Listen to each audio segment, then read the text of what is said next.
Hello everyone, कैसे हैं आप लोग। उम्मीद करती हूँ मेरे सारे ही दोस्त खुशबाश होंगे और मज़े में होंगे। आज अपने दोस्तों के लिए लेकर आई हूँ बहुत ही बेहतरीन पनीर लाहौरी की रेसिपी। बहुत आसान है और यकीन करिए बहुत ही मज़ेदार भी बनती है और सिंपल है बनाने में।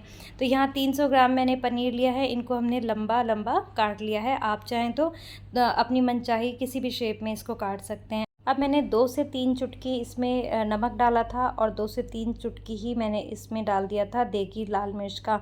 अच्छे से छिड़क देना है और हर पीस पर जो मिर्च है और नमक है वो कोट हो जाने चाहिए।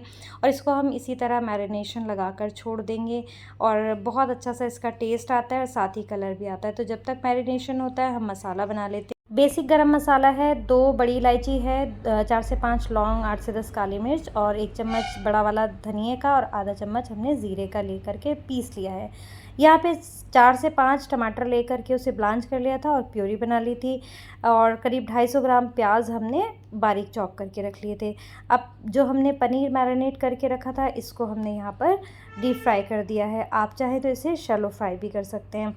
इसे तब तक फ्राई करना है जब तक कि अच्छी तरह इसका कलर चेंज ना हो जाए। तो आपने इसको अलटते पलटते रहना है, कहीं ऐसा ना हो कि एक ही साइड से पनीर जल जाए। तो अच्छे से आपने चारों तरफ से गोल्डन ब्राउन होने तक इसको फ्राई कर लेना है। तो ये जो मैं फ्राई हो चुके हैं पनीर जो मैं फ्राई कर रही हूँ और ये काफ़ी सॉफ्ट रहे हैं। तो इसी तरह से बहुत ही अच्छे से ये पनीर तैयार हो जाता है। अब जो ऑयल में हमने पनीर डाला था उसी ऑयल को मैं यूज़ कर रही हूँ। 2 लौंग, 1 बड़ी इलायची डाली है और यहीं पर हमने कटा हुआ प्याज डाल दिया है। अब इसे हम भूनेंगे कुछ थोड़ा सा नमक डालकर। आप जानते हैं मैं हमेशा ही कोई भी टमाटर गलाना हो या प्याज को जल्दी से गोल्डन ब्राउन करना हो तो मैं नमक का इस्तेमाल करती हूँ। तो यहाँ पर मैंने 1 चम्मच नमक डाला है और जो ज़रूरत हमें ग्रेवी में होगी वो हम अंदाज़ करके बाद में डाल देंगे। फ़िलहाल मैंने यहाँ पर 1 चम्मच डाल दिया। तो बस अच्छे से ये गोल्डन ब्राउन कलर होना शुरू हुआ ही था कि हमने यहाँ पर 2 चम्मच जिंजर गार्लिक पेस्ट डाल दिया। अब जिंजर गार्लिक पेस्ट डालकर सिर्फ 2 मिनट ही मैंने भूना है, जिससे कि थोड़ा सा जिंजर गार्लिक पेस्ट का जो कच्चापन है वो निकल जाए। और अब हम डालेंगे इसमें सूखे मसाले। 1 चम्मच देगी मिर्च डाली है, 1.5 चम्मच मैं यहाँ पर धनिया पाउडर डाल रही हूँ और 1/4 टीस्पून हल्दी पाउडर। बेसिक से इंग्रेडिएंट्स हम यहाँ पर इस्तेमाल कर रहे हैं। और जो मैंने गरम मसाला दिखाया है, नॉर्मल आप कोई भी गरम मसाला ले सकते हैं, लेकिन उसमें कोई ख़ास खुशबू ही नहीं होनी चाहिए। जैसे हरी इलायची या हम काफ़ी सारे इंग्रेडिएंट्स डालते हैं तो वो नहीं होना चाहिए। मेरे पास बहुत अच्छा गरम मसाला बना हुआ था तो मैंने यहाँ पर बिल्कुल बेसिक वाला यूज़ करना था, इसलिए यहाँ पर ये डाला है। तो अब जैसे ही अच्छे से मसाले कच्चेपन ख़त्म हो जाता है मसालों का, सूखे मसालों का, तो यहाँ पर हमने आधा कटोरी दही लिया है। मीठा दही होना चाहिए, खट्टा दही बिल्कुल इस्तेमाल नहीं करिएगा, नहीं तो टेस्ट चेंज हो जाएगा। अब जो दही का बाउल था उसको भी हमने अच्छे से धो करके डाल दिया और अब हम इस मसाले को अच्छे से भून लेंगे। कुछ देर ही हम इसे भूनेंगे। जब अच्छे से इसका थोड़ा सा जो दही का कच्चापन ख़त्म हो जाएगा तो उसके बाद हम यहाँ पर जो हमने टमाटो प्यूरी बना कर रखी थी वो हमने डाल देनी है और फिर से हमने इसकी भुनाई करनी है। जो भी ये मुगलई खाने होते हैं इसमें भुनाई बहुत अच्छी होगी, भुनाई से ही इनके टेस्ट निखर कर आते हैं। अब जो हमने बेसिक गरम मसाला बनाया था ना वो हमने यहाँ पर 2 चम्मच डाल दिया है। जो हम मसाले बनाने मैंने आपको बताया है जो हमने बनाए हैं उसमें जायफल, जवित्री और दालचीनी, काफ़ी सारे मसाले, हरी इलायची वगैरह पड़ी होती है, तो वो मसाला आप ना डालें, इसका टेस्ट चेंज हो जाएगा। बिल्कुल बेसिक जो मसाले हैं, लौंग, काली मिर्च, बड़ी इलायची, ज़ीरा, धनिया, बस वही आपने डालना है। अब अच्छी तरह से आपने तसल्ली से इसको भूनना है क्योंकि हम सारे ही इंग्रेडिएंट्स लगभग डाल चुके हैं। अब सिर्फ हमने अच्छे से भुनाई करनी है।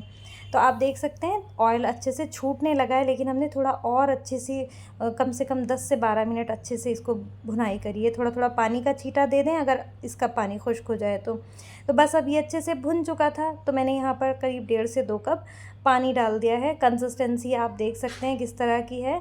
तो अभी थोड़ा पानी, ये देखिए हम यहाँ पर पूरा 1.5 से 2 कप पानी डाला है। तो आप कंसिस्टेंसी देख सकते हैं, ना तो इसकी बहुत थिक है और ना ही बहुत रही। तो यही इसकी खूबसूरती है। और अब हम इसमें डालेंगे पनीर और पनीर के साथ हम इस ग्रेवी को अच्छे से पकाएंगे मीडियम फ्लेम पर। जैसे मैंने आपको बताया है कि बहुत ज़्यादा उबाला यानी कि फुल फ्लेम पर अगर आप कुक करते हैं तो ऑयल गायब हो जाता है। तो इसलिए किसी भी तरी वाली चीज़ को फुल फ्लेम पर ज़्यादा देर ना पकाएं। बस जैसे ही एक उबाला है आप हल्का सा उसको मीडियम फ्लेम पर ले आएँ।